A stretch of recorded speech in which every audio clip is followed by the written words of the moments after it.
ಇದು ನನಗೆ ಪವಿತ್ರವಾದ ಸ್ಥಳವಲ್ಲ. ಯಾರು? ಓ ಭಾವ ಶ್ರೀವದನ, ಎಲ್ಲರೂ ಕುಶಲವೇ? ಬಂದವನು ನೀನಾದರೂ ನನ್ನನ್ನ ಎಚ್ಚರಿಸಬಾರದಾಗಿತ್ತೆ. ನನ್ನ ಸಮಯವನ್ನೇ ನಿರೀಕ್ಷಿಸುವಂತಾಯ್ತಲ್ಲ ಸಾರ್ವಭೌಮ. ನೀನು ಬರುವ ವಿಚಾರವು ನನಗೆ ಮೊದಲೇ ತಿಳಿದಿದ್ದರೆ ನಾನೇ ದ್ವಾರದ ಲೈಟಾಗಿ ಹಾಕ್ಸಿದ್ರೆ ನನ್ನ ಸಮಯವನ್ನೇ ಲೈಟಾಗಿ ಹಾಕ್ಸಿದ್ರೆ ಪಾತ್ರ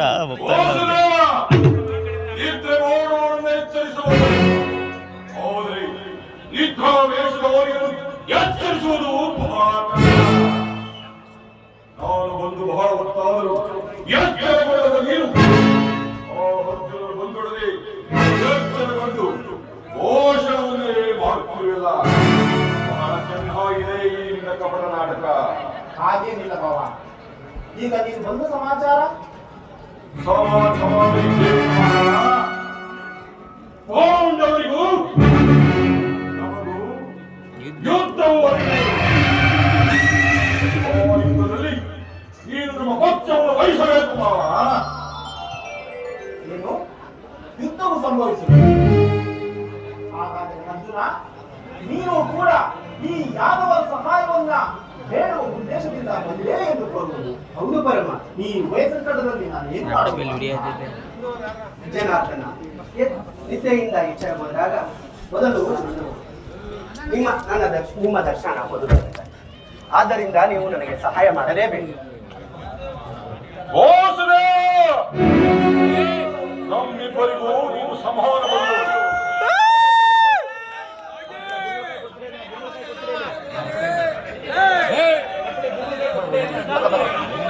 ಅರ್ಜುನ,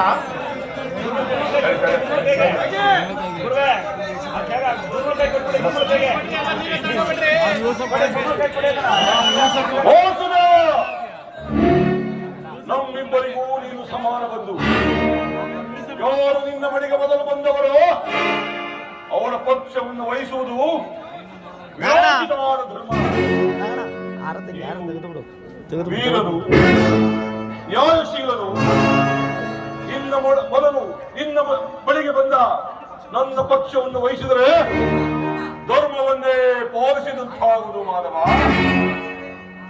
ಸುಯೋಧನ, ನೀನು ಮೊದಲು ಬಂದೆ ಎಂಬ ವಿಚಾರದಲ್ಲಿ ನನಗೆ ಸ್ವಲ್ಪವೂ ಸಂದೇಹ. ನಾನು ನಿದ್ರೆಯಿಂದ ಎಚ್ಚರಗೊಂಡಾಗ ಮೊದಲು ಅರ್ಜುನನು ನಿನಗಿಂತ ಚಿಕ್ಕವನು. ತನಗೆ ಬೇಕಾದ್ದನ್ನು ಮೊದಲು ಕೇಳುವ ಅಧಿಕಾರವು ಆತನಿಗಿರುವುದು. ಆದರೂ ಈ ವಿಚಾರದಲ್ಲಿ ಇಬ್ಬರಿಗೂ ನನ್ನದೊಂದು ಸಲಹೆ.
ಅರ್ಜುನ, ದುರ್ಯೋಧನ, ಎಂತ ಅನರ್ಥಕಾರಿ ಎಂದು ಬಲ್ಲಿರ? ಯುದ್ಧವು ಎಂತ ಅನರ್ಥಕಾರಿ ಎಂದು ಬಲ್ಲಿರ? ಶತಕೋಟಿ ರಾಜರುಗಳು ಹಾಡಿ ಬಿಟ್ಟು ಹೋಗಿರುವ ಕೇವಲ ಈ ನೆಲದಾಸಿ